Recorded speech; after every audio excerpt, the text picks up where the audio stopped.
Boom. What up, YouTube? LTH coming at you with a video. 7-13 to buy your city win here. So, one more sleep in until the Texans open the season in Indy against the Colts. Normally I will make a preview video on a Thursday, but now it seems like I'm going to have to start make a little change. It's going to start, going forward. Going forward, I'm going to start making Texans preview videos a day before game time. Game day.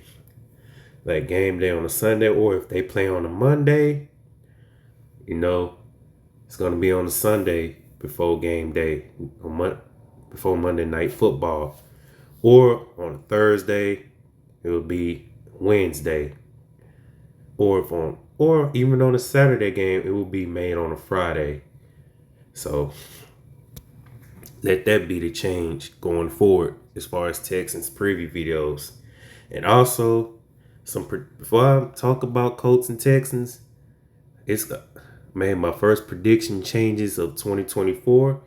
I originally had the Browns beating the Cowboys. I now got Dallas beating Cleveland. And I originally had the Panthers beating the Saints. Now I got the Saints beating the Panthers. I originally had the Steelers beating the Falcons, and I now have Atlanta beating the Steelers.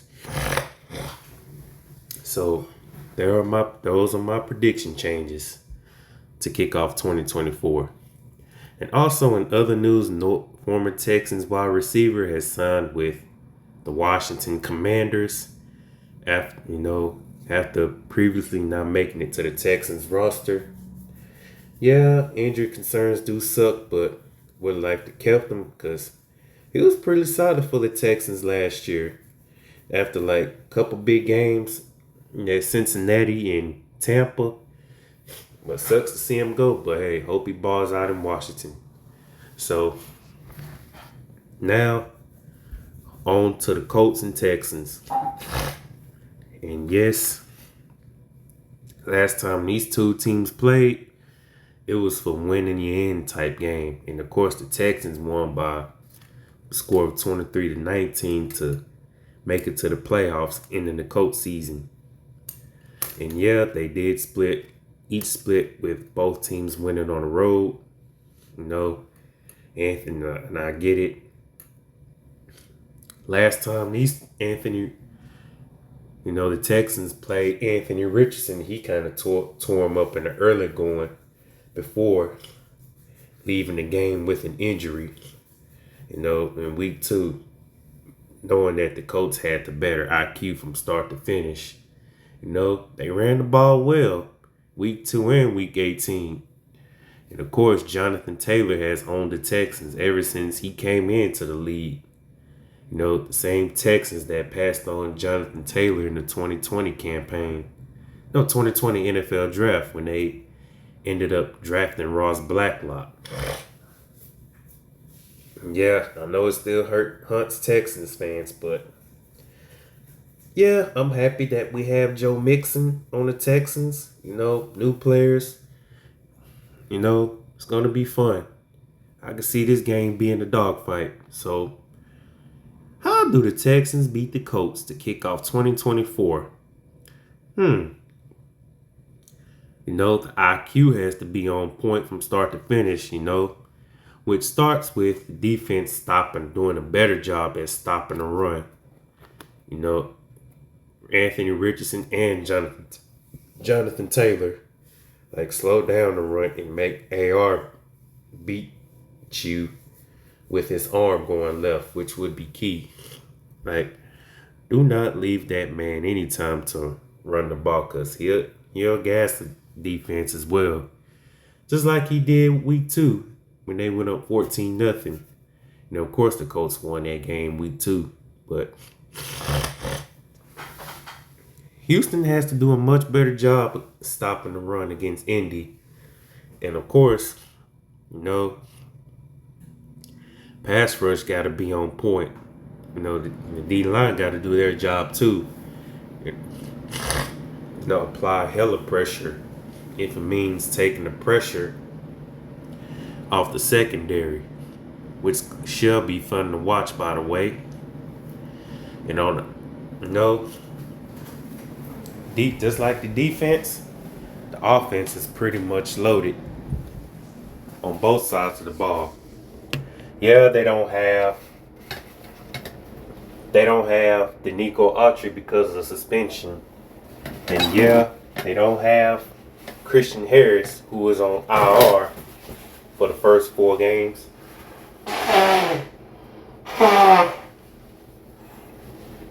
Which is unfortunate. And yeah, I do have some concerns about the linebacking core. But at the same time, even with some concerns, it's Henry To'oTo'o's time to step up to the plate. And I see Shires and Henry To'oTo'o gotta lead the linebacking core regards to stopping the run and the linebacking coverage. If they happen to cover any tight ends at this point. So yeah, there were times the secondary gave up big chunk plays. That was pretty shaky last year. So got to do a better job of eliminating the big play, which is why we drafted Kalen Bullock and I forgot. Oh, I can't pronounce his name. But that player from Georgia for a reason to help cut down on the big plays, opposing big plays. So there's that, But gotta watch for Danielle Hunter though. I can see him and Will Anderson doing damage this year. The D line is still fine even with Autry missing. And D line got to do their job. And there's no excuse to why they don't beat the Colts, because of their will to stop the run. And on the offense, last year didn't. Oh shit.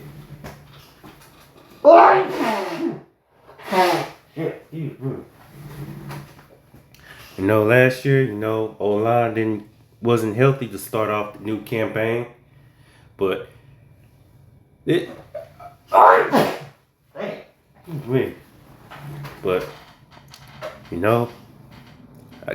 believe all of our O-line is healthy, and of course, you got a new running back and Joe Mixon and Cam Akers,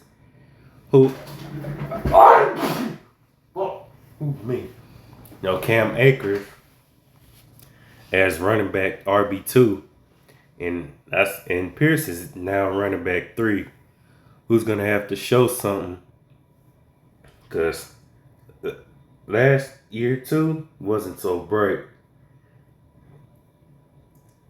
But running game shall be a lot improved. And yeah, Colts, got a ferocious D line led by DeForest Buckner and pretty good linebacking core, and Zaire Franklin, EJ Speed, who is a baller. Colts D line definitely can apply pressure, but the offensive line got to be on their part, be on their A game. Got to neutralize Franklin, EJ Speed, and neutralize DeForest Buckner in that opposing pass rush. Because if they can do that, it could open up some key holes for the running game. And buy CJ Stroud time to find open receivers, such as Tank Dell, Nico Collins, who had big games versus the Colts last season, and even Stephon Diggs, who is new to the Texans. It's going to be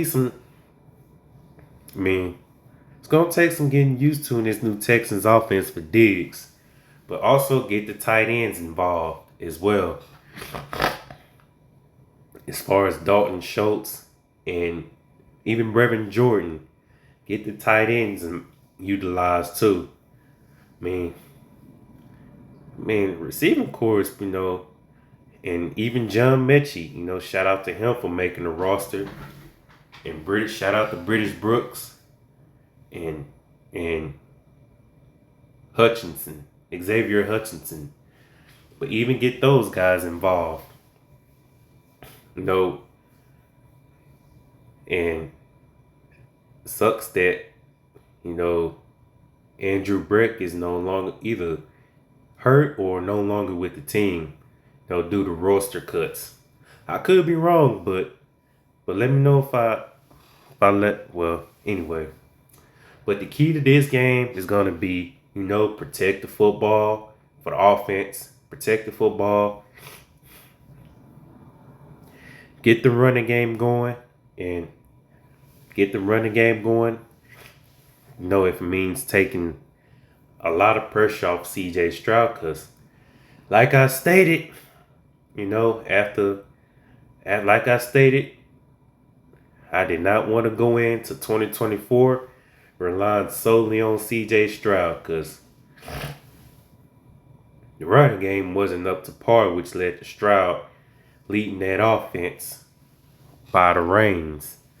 So, like I said, Texans got to get a running back to take the pressure off Stroud. So, traded for Joe Mixon. Though I would have liked for Saquon to have signed with Houston, but I'm cool with trade. I was cool with trade for Joe Mixon, just like I was cool for trading for Stephon Diggs in the offseason. I mean, if things, it's gonna be some bumps and bruises. I can admit to that on the offense, and just like on the defense, it's gonna be some bumps and bruises. But if this team play with togetherness, this team's should have no problem winning games. One game at a time. Can't take the Colts lightly though. Even if they didn't do a lot in the offseason, as far as signing key players, cannot sleep on the Colts. Colts do got a speedy wide receiver from Texas, Adonai Mitchell, if I pronounce the first name right. But I gotta say, Jonathan Taylor is like their offense, their whole offense. That's why I say it's important that the Texans defense gotta slow him and AR down, because they'll wear down the defense if they allow them. So gotta slow them down. So, for defense gotta force some turnovers, play smart, discipline, and avoid boneheaded penalties on both offense and the defense.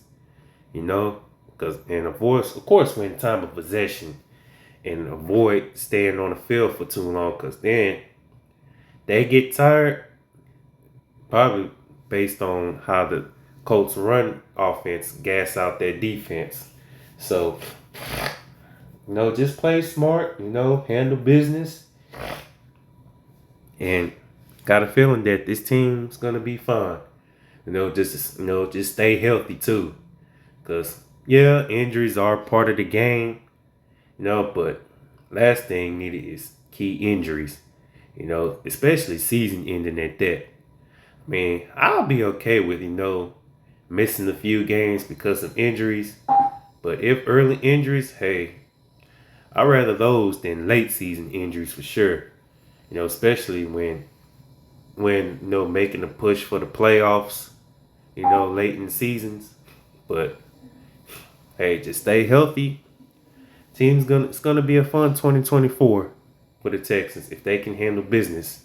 Starting week one versus Indy. I can see the Colts playing the Texans tough. That's what division matchups are about. Playing one another tough, which I like.